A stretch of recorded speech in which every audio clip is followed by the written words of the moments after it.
Chemical equation भनेको के त? अब केमिकल इक्वेसन भनेको सिम्पली केमिकल इक्वेसन बुझ्नुभन्दा पहिले हामीले के बुझ्नु पर्यो भने केमिकल रिएक्सन के हो? केमिकल रिएक्सन भनेको process of changing, process of के चेन्जिङ, प्रोसेस अफ चेन्जिङ के चेन्जिङ भनेको chemical properties, changing the chemical properties, chemical properties, chemical प्रोपर्टिजलाई चेन्ज गर्ने जुन प्रोसेस हुन्छ of any substance is called as chemical reaction. Chemical के भन्छौँ हामी यसलाई? केमिकल रिएक्सन भन्छौँ। अब यो केमिकल रिएक्सन भन्ने बित्तिकै हामीले अर्को कुरा बुझ्नुपर्छ, केमिकल इक्वेसन। र यो केमिकल इक्वेसन भनेको जेनरली 3 पार्ट्समा डिभाइडेड हुन्छ। केमिकल इक्वेसन भनेको 3 पार्ट्समा डिभाइडेड हुन्छ। पहिले word equation, first of all is word equation, word equation. अब वर्ड इक्वेसन भनेको के त? अर्को भनेको फेरि वर्ड इक्वेसन पछि अनब्यालेन्स्ड इक्वेसन, अनब्यालेन्स्ड इक्वेसन, र देन हामीसँग हुन्छ ब्यालेन्स्ड इक्वेसन।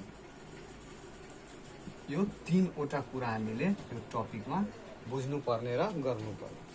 अब अनब्यालेन्स्ड इक्वेसन, वर्ड इक्वेसन र ब्यालेन्स इक्वेसन भनेको के त? अब सिम्पली भनेको जुन वर्डमा लेखिएको रिएक्सन छ त्यसलाई हामी वर्ड इक्वेसन भन्छौँ। भनेको त्यही रिएक्सन जुन एउटा इक्वेसनको फर्ममा लेखिन्छ त्यसलाई वर्ड इक्वेसन भन्छौँ, वर्डमा लेखेको छ भने।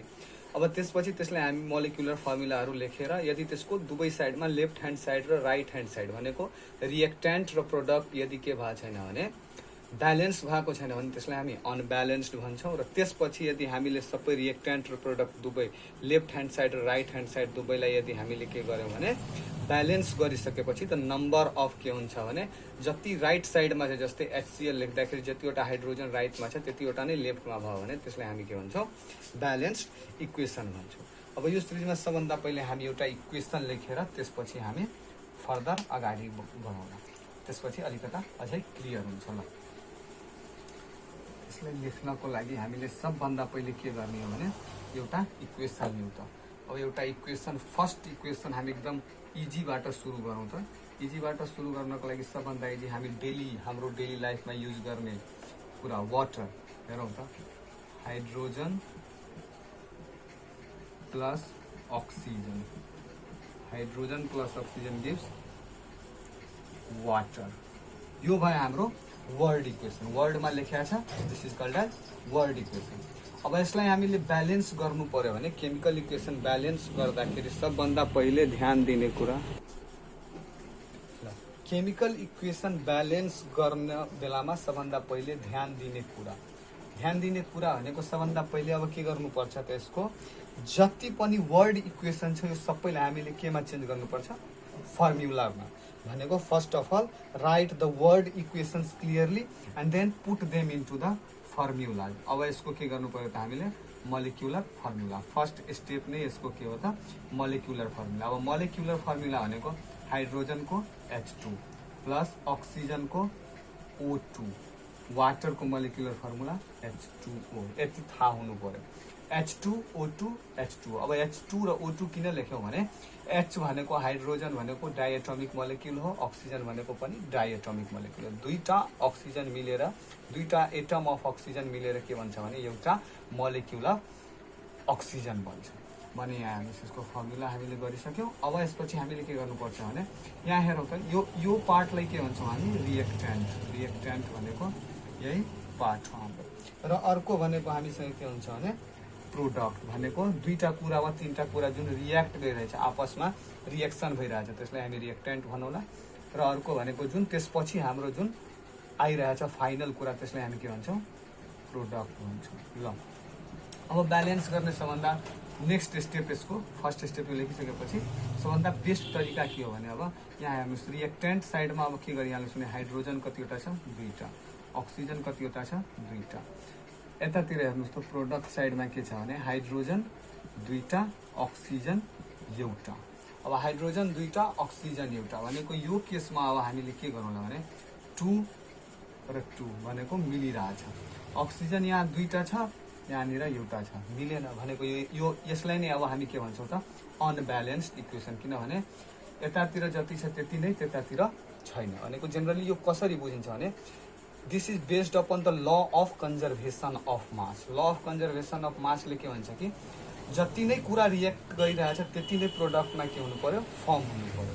हामीले जस्तो इनर्जीमा पनि पढाएको छौँ नि, energy neither can be created nor can be destroyed, it can just be transform from one phase or one form to another form। त्यस्तै हो यहाँ न त हामी कुनै कुरा के गर्न सक्छौँ, जति छ त्यति नै त्यो साइड पनि हुनु पर्यो भनेको। यहाँ एउटा रिएक्टेन्ट र प्रोडक्टको कुरा गर्दाखेरि 2 छ भनेको अब सिम्पली के गरौँ भने नेक्स्ट स्टेप हामीले के गर्नुपर्छ भने जेनरली केमा लानुपर्छ भने यो सबै कुरालाई हामीले इभेन नम्बरमा जेनरली मल्टिप्लाई गर्नुपर्छ कुनै पनि कुरा मिलाउन, यहाँ इक्वेसनलाई मिलाउन। तर इभेन नम्बर यदि हामी सबै इभेन नम्बर ट्राई गरिसकेपछि इभेन नम्बर पनि ट्राई गर्दा केमा गर्ने भने पहिले कुनै पनि इक्वेसनमा हाइड्रोजन अक्सिजन यदि छ भने भन्दा पहिले हाइड्रोजन त्यसपछि अक्सिजनलाई हामी के गर्ने, ब्यालेन्स गर्ने कोसिस गर्ने। यो हाइड्रोजन र अक्सिजनहरू ब्यालेन्स भयो भने अरू सब आफै ब्यालेन्स हुन्छन् भनेको। सबभन्दा पहिले हामी हाइड्रोजनैबाट जाउँ त ब्यालेन्स गर्न। हाइड्रोजन 2 छ अलरेडी ब्यालेन्स छ, केही गर्नु परेन।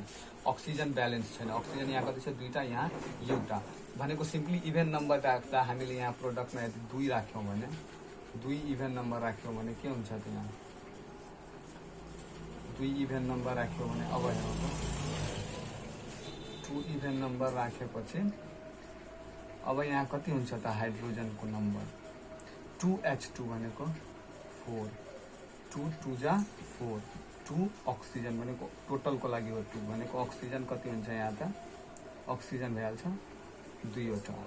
यहाँनिर अक्सिजन 2टा अक्सिजन 2टा। अब अक्सिजनको नम्बर ब्यालेन्स भयो तर के भइहाल्यो भने हाइड्रोजनको नम्बरमा प्रब्लम आयो। हाइड्रोजन 2टा छ उता 4वटा छ भनेको हाइड्रोजन 2टा छ भने अब यसलाई के गर्नु पर्यो 4 बनाउनु पर्यो भनेको यहाँनिर अब 2 राखौँ त हामी 2 2 जा 4, 2 × 2 = 4 भनेको अब हाइड्रोजन 4 अक्सिजन 2 अक्सिजन 2 भनेको हाम्रो कति भइरहेछ दुवै मिलिरहेछ भनेको 2H2 + O2 gives rise to H2O। यसैलाई के भन्छौँ हामी ब्यालेन्स्ड इक्वेसन।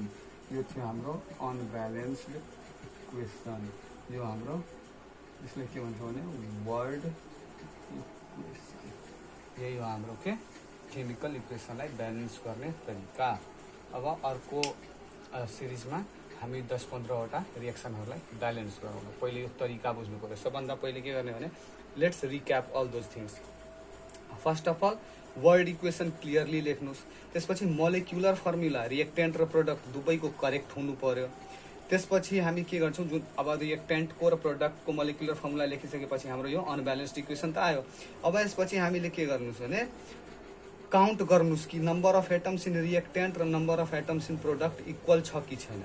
यदि इक्वल छैन भने त्यसलाई के गर्ने भने हामी सिम्पली के गर्ने त्यसलाई मिलाउने कोसिस गर्ने। अब त्यो नम्बर जुन रिटर्न हुन्छ right lower corner of the atom is for atom only. जस्तै त्यो पनि अलिकता हामी बुझिहालौँ, यहाँ अलिकता बुझिँदै हालौँ त्यो कुरा पनि हामी।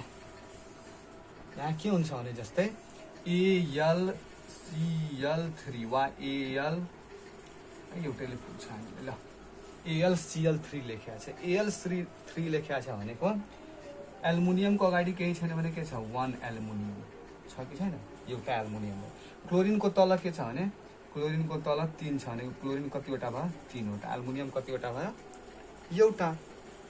भनेको यसले के भन्छ कि the number which is written on the right lower corner of atom, right lower corner of atom is for that atom only. भनेको यो एटमको लागि मात्रै हो, यसको लागि होइन, यो एटमको लागि मात्रै हो। तर जब हामी यहाँ 2 लेखिदिन्थ्यौँ भने यो होल यो टोटलको लागि हुन्थ्यो।